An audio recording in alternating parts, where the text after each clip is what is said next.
పంచతంత్ర కథలు. ఈరోజు మనం మిత్రభేదంలో సింహము మరియు ఎద్దు కథని తెలుసుకుందాం. ఇది 16వ ఎపిసోడ్. ఇక మనం ఎపిసోడ్లోకి వెళ్ళిపోదామా? ఆ అడవిలో ఎద్దు కాలు బెనకటం వలన అతని యజమాని వదిలేసి వెళ్ళిపోయాడు కదా.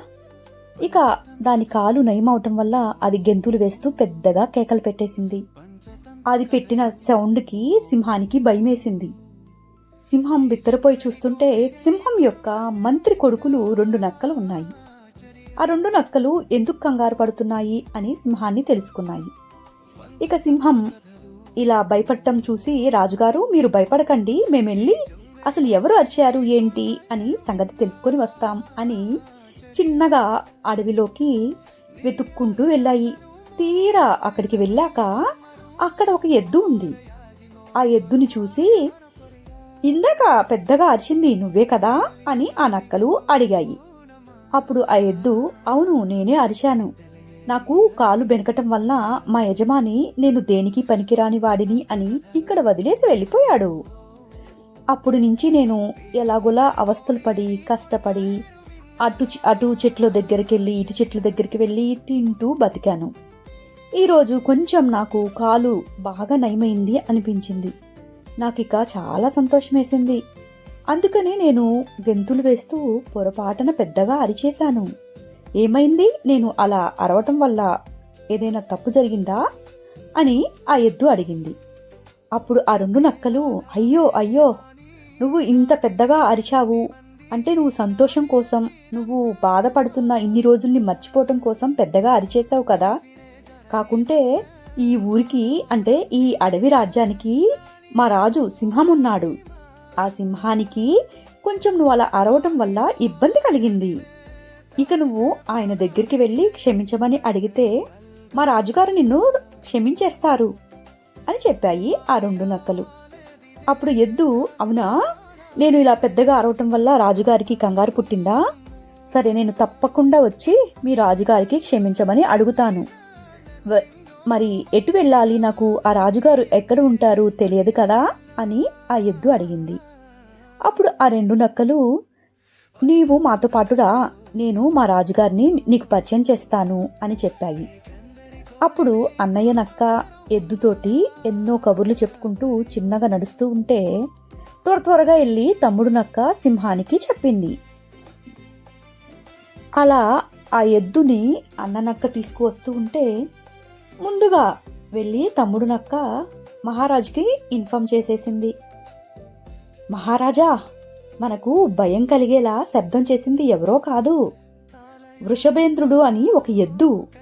అతడెంతో మంచివాడు, చాలా తెలివైనవాడు కూడా, బలవంతుడు, మీకు మంత్రిగా ఉండటానికి చాలా అంటే చాలా పనికొస్తాడు అని మేము అతన్ని నీ దగ్గరికి తీసుకొస్తున్నాం అని చెప్పింది తమ్ముడు. సింహము ఆ చిన్న నక్క మాటలు విని, అవునా, అరిసింది ఎద్దునా? సరే అయితే ఆ ఎద్దుని తీసుకురండి పోండి అని చెప్పాడు. అప్పటికే ఆ అన్న నక్క ఆ ఎద్దుని తీసుకొని అక్కడికి వచ్చేసింది. సింహం ముందు నిలబెట్టారు ఆ ఎద్దుని. ఆ ఎద్దు కూడా ఎంతో సంతోషంతో మృగరాజుకి నమస్కారం చేసింది. మహారాజా, మీ గురించి ఈ నక్కలు చెప్పిన మాట నేను విన్నాను. మీరు ఈ అడవికి రాజు. నేను ఇక్కడికి మీ అనుమతి లేకుండా ప్రవేశించాను ఈ అడవిలోకి. అలాగే నాకు తెలియకుండా ఏదో సంతోషంలో నా ఇష్టానుసారంగా గెంతులు వేస్తూ పరుగులు పెడుతూ ఓండ్ర పెట్టాను. నాకు కొంచెం కాలు నొప్పి ఉండేది. ఆ కాలు నొప్పి పోవటం వల్ల నేను పెద్దగా అలా అరిచేశాను. అది నేను తెలియక చేసిన తప్పే, కానీ మిమ్మల్ని కానీ లేదంటే ఈ అడవిని కానీ భయపెట్టాలని లేదంటే ఇబ్బంది పెట్టాలని నా ఉద్దేశం కాదు మహారాజా. నన్ను మీరు దయతోటి మంచి మనసుతోటి క్షమిస్తారు కదా అని అడిగాడు ఆ ఎద్దు ఎంతో వినయంతో. అంత వినయంగా అడిగేసరికి ఆ సింహానికి చాలా సంతోషం వేసింది. ఆ అంతటి వినయం ఆ ఎద్దుకు ఉండటం వల్ల తను, సరే సరే వృషభమా, నీవు భయపడకము, నేటి నుండి నీవు నా మిత్రుడివి, అంతేకాదు ఇప్పటి నుండి నీవు నా మంత్రిగా కూడా ఉండు నీ ఇష్టానుసారం ఈ అడవంతా తిరుగు. నా హితుడిగా, స్నేహితుడిగా అన్ని మర్యాదలు అందుకో. ఈ రాజ్యంలో నీకు ఎదురే ఉండదు. ఇక నుండి రాజుగారి స్నేహితుడివి నువ్వు కాబట్టి నీకు అన్ని మర్యాదలు జరుగుతాయి అని ఎంతో మర్యాదగా ఎన్నెన్నో ప్రమాణాలు ఇచ్చేశాడు ఆ ఎద్దుతోటి ఆ సింహం. ఆ రోజు నుండి మొదలుకొని ఆ సింహం ఎన్నో విధాలుగా కొనియాడుతూ రోజు రోజుకి ఆ ఎద్దుతోటి చాలా అంటే చాలా స్నేహాన్ని పెంచేసుకుంటుంది. వారిని ఆదరిస్తూ తనకి ముందుగా ఎప్పటి నుండో ఉన్న తన బంధుమిత్రులందరినీ పట్టించుకోవటం మానేసింది. వారిని కొంచెం పెడచెవిన పెట్టడం అలవాటు చేసేసింది ఆ సింహం. ఎవరు ఏం చెప్పినా కూడా వారి మాటలు వినిపించుకునే పొజిషన్లో లేకుండా అయిపోయింది. సింహం ముందుగా నడుస్తూ ఉంటే ఎంతో ఠీవీగా గొప్పగా ఆ ఎద్దు తన వెనుక నడిచి వస్తుంటే సింహానికి చాలా గర్వంగా అనిపించింది.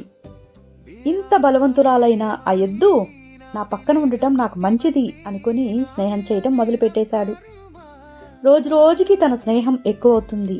అంతేకాదు మిగతా జంతువుల పట్ల మాట్లాడటం కూడా తగ్గించేశాడు. తన సమయాన్ని మొత్తం ఆ ఎద్దుకి కేటాయించేస్తున్నాడు. తమ రాజు ఇలా అవటానికి ఆ అడవిలోని వారంతా ఎంతగానో విచారించారు.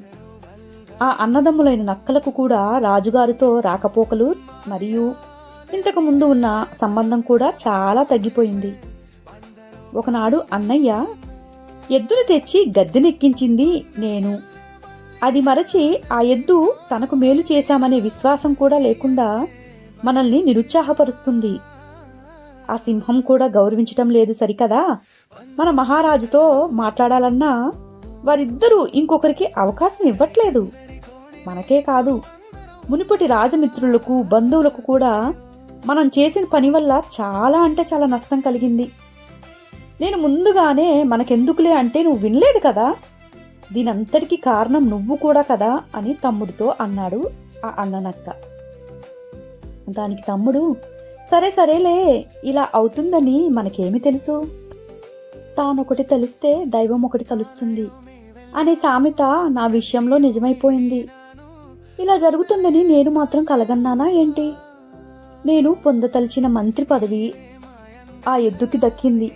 నా పాచిక పారలేదు.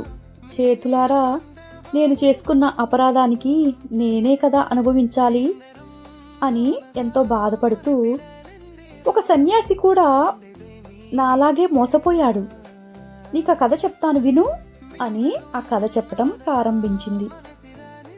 మరి ఆ తమ్ముడు నక్క అన్నయ్యతో చెప్పిన కథ ఏంటో రేపటి ఎపిసోడ్లో మనం తెలుసుకుందామా? నిన్న మీకు ఎపిసోడ్ ఇవ్వలేకపోయాను కదా, ఒకవేళ వీలైతే ఈరోజు ఇంకొకటి ఇవ్వడానికి ట్రై చేస్తాను. నేను చెప్పేదానిలో కొంచెం ఏదైనా తప్పులు కనపడినా కూడా ఇగ్నోర్ చేసేయండి. ఇది జస్ట్ నేను చిన్నప్పుడు గుర్తు తెచ్చుకున్న కథలు మరియు అక్కడక్కడ సేకరించి మీకు చెప్తున్నాను. ఈ కథ మీకు నచ్చితే తప్పకుండా మీ ఫ్రెండ్స్కి కూడా షేర్ చేస్తారు కదా. నా ఛానల్ని సపోర్ట్ చేస్తున్న మీ అందరికీ చాలా చాలా thank you. Shashank music me and you స్టూడియోని సపోర్ట్ చేస్తున్న మీ అందరికీ పేరు పేరున థ్యాంక్ యూ చెప్తూ ఉంటాను. బాయ్.